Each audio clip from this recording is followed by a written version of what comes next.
आप भी fifth generation warfare की बात करते रहे हैं। भारत तो उसमें भी उसको बहुत सी कामयाबियां मिली हुई हैं। 2030 तक थर्ड लार्जेस्ट इकोनॉमी बनने जाना चाह रहे हैं। तो इंडिया की कितनी एक्सपोर्ट है आईटी की? $100 बिलियन के आसपास है जुबैर साहब। इंडिया $150 बिलियन से इमेजिन $150 बिलियन सिर्फ आईटी की एक्सपोर्ट है। हम पूरे मुल्क में $30 बिलियन एक्सपोर्ट करके हम भंगड़े डाल रहे होते हैं कि वो जी पूरी मुल्क 30 बिलियन पे पहुंच गए जी। अगर इंडिया का जब दिल करता है वो इसी को ललकार देता, कहता चलो पाँच जाओ, ठीक है, ये क्या तुम लोगों ने तमाशा बनाया, हाय रोज आ जाते हो कश्मीर के, ये मसला है, वो मसला है, फलाना मसला है, जाओ नहीं करना, जाओ हम नहीं कुछ करते, ठीक है।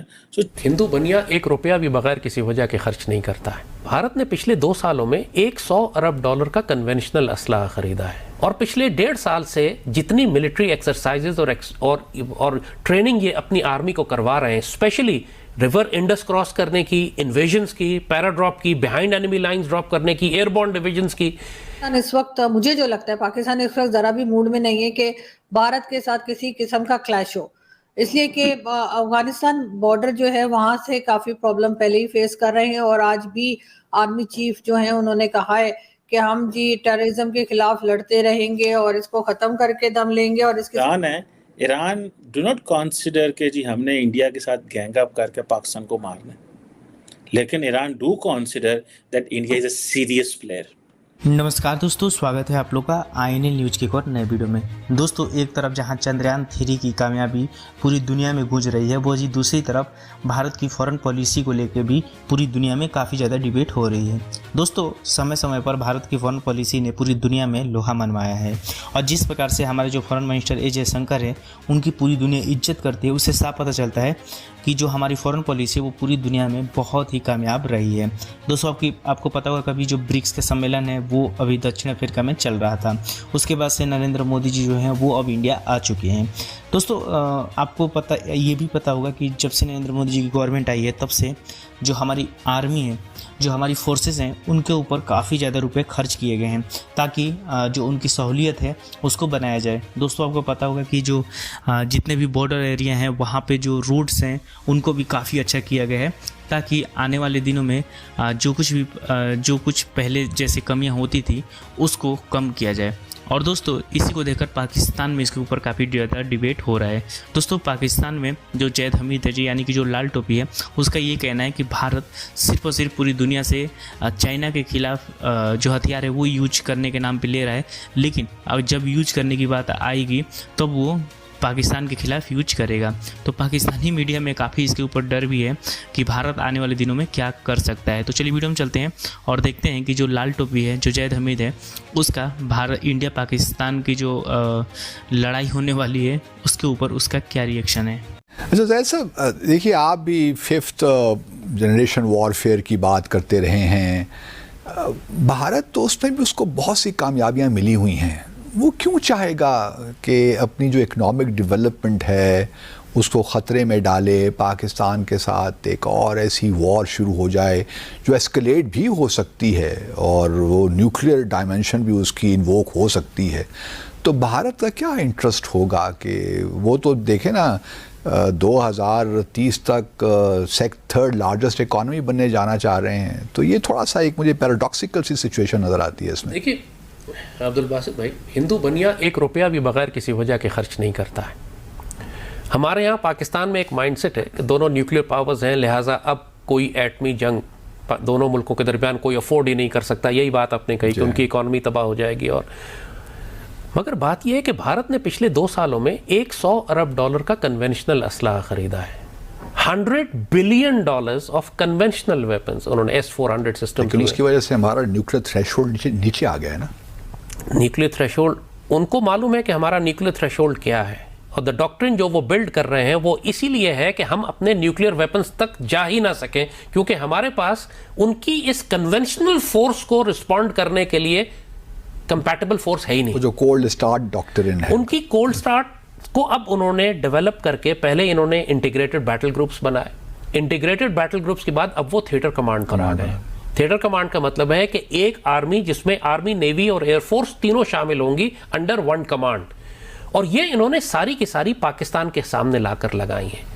और पिछले 1.5 साल से जितनी मिलिट्री एक्सरसाइजेज और ट्रेनिंग ये अपनी आर्मी को करवा रहे हैं, स्पेशली रिवर इंडस क्रॉस करने की, इन्वेजन्स की, पैराड्रॉप की, बिहाइंड एनिमी लाइंस ड्रॉप करने की, एयरबॉर्न डिविजन्स की, एम्फीबियस लैंडिंग्स की, और दुनिया की सारी एयरफोर्स के साथ ये फ्लाई किया है इन्होंने टेक्निक सीखने के लिए, रिफाइन करने की, स्पेशली विद दोज एयरक्राफ्ट जो हमारे पास है, यानी F-16 जो हमारे सामने। इंडिया पागल है, ये सब कुछ कर रहा है पिछले 2 साल से। इसने $100 अरब का असला खरीदा है और कम से कम 8-10 वो तो चीन के खिलाफ खरीद रहे हैं ना। बट डिप्लॉयमेंट तो राजस्थान में हो रही है। डिप्लॉयमेंट तो आप डिप्लॉयमेंट थोड़ी बहुत उस तरफ भी कर रहे हैं, लद्दाख इज अ ब्लफ। उनका टारगेट गिलगित बल्तिस्तान और स्कर्दू है। चीन के लिए, चीन को क्रॉस तक लद्दाख में ये मुमकिन ही नहीं है इनके लिए कि चीन के खिलाफ ये कोई इन्वेजन करें या कोई जंग करें वहां पे। पहले तो अपनी जमीन वापस नहीं ले, अपनी जमीन 1500 किलोमीटर वापस नहीं ले सके तो चीन से जंग क्या करेंगे? ये वो ब्लफ है। They want to take over Gilgit Baltistan. इन्होंने इंडस रिवर क्रॉसिंग जो बार बार ये प्रैक्टिस कर रहे हैं, ये किसके खिलाफ है? शायोक रिवर के साथ जो एक्सेस बना रहे हैं ये स्कर्दू में आने के लिए, किसके खिलाफ? This not against China. हम पाकिस्तानी बहुत बड़े धोखे में अपने आप को रखेंगे। यूक्रेन का मैं देखता हूँ कि जब रशिया डिप्लॉयमेंट कर रहा था 1500-1600 किलोमीटर के एक्सेस के ऊपर, तो यूक्रेन में भी यही माइंडसेट था कि ब्लफ कर रहा है, ऐसा हो ही नहीं सकता, नेटो हमारे पीछे है, रशिया तो इन्वेड ही नहीं करेगा, हमें बैकिंग है पूरी दुनिया की। रशिया ने इन्वेजन कर दी। हम पाकिस्तानी भी इसी ब्लफ में हैं। और इंडियंस ना सिर्फ डिप्लॉय हो चुके हैं, बल्कि उनकी डॉक्ट्राइन जिस तरह वो रिवॉल्व कर रहे हैं, रशिया से सीख रहे हैं। यूक्रेन वो बाकायदा उन्होंने पूरे वॉर रूम बनाए हुए हैं जहां वो यूक्रेन जंग से सीख कर अपनी आर्मी को रियल टाइम में अडॉप्ट कर रहे हैं कि हमने वही इक्विपमेंट हमारे पास है रशियन जो हमने पाकिस्तान के खिलाफ इस्तेमाल करना है। मुझे ज़ाती तौर पर जैसे अर्ज़ किया, बार बार मैं कह रहा हूँ कि पाकिस्तानी कौम को मैं वार्न कर रहा हूँ कि ये लोग कहते हैं आर्मी को बताएं, उसको तनख्वाह मिलती है, फौज का काम है। बात यह कि ये जंग क्या यूक्रेन में सिर्फ फौज लड़ रही है या पूरी कौम को संभालना पड़ रहा है? अब ये जंगें फौज की नहीं होती, अर्बन वॉर शहरों में लड़ी जाती है। यूक्रेन के शहर खाली हो चुके हैं और खंडर बन चुके हैं। वहाँ पे उनके पास लड़ने वाले फौजी ख़त्म हो गए।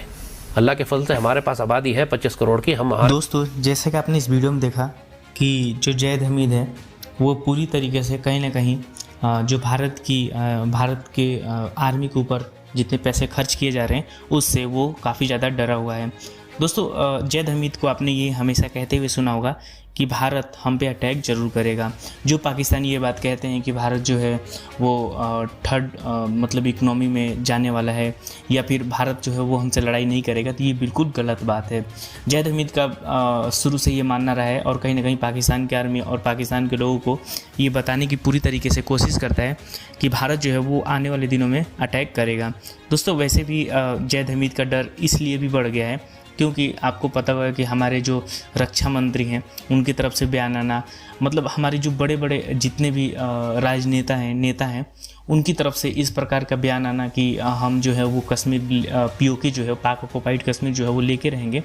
इन सब चीज़ों को देखकर जो जैद हमीद का जो डर है वो और भी ज़्यादा बढ़ गया है, क्योंकि इतने बड़े लोगों का इस प्रकार का बयान देना ये कहीं छोटी बात नहीं होती है। और जैद हमीद को पता है कि भारत जो है वो हमसे POK ले लेगा, हम बस देखते रह जाएंगे। और इसीलिए उसका जो डर है वो लाइव TV पर हमेशा नज़र आता रहता है और उसका जो वो जो है वो हमेशा इंडिया के खिलाफ जहर उगलता रहता है। और इस वीडियो में भी देखा कि वो कैसे इंडिया में जो मुसलमान है, जो हिंदू है, उसको भी भड़काने की पूरी तरीके से वो कोशिश करता रहता है। दोस्तों, इस पर आपकी क्या राय है कमेंट करके बताइएगा। और अगर आपको वीडियो पसंद आए तो वीडियो को लाइक, हमारे चैनल INL न्यूज़ को सब्सक्राइब कर लें, क्योंकि हम आपके लिए ऐसी इंटरेस्टिंग वीडियो लाते रहते हैं। मिलेंगे इस नई वीडियो से, तब तक देखते रहिए INL न्यूज़।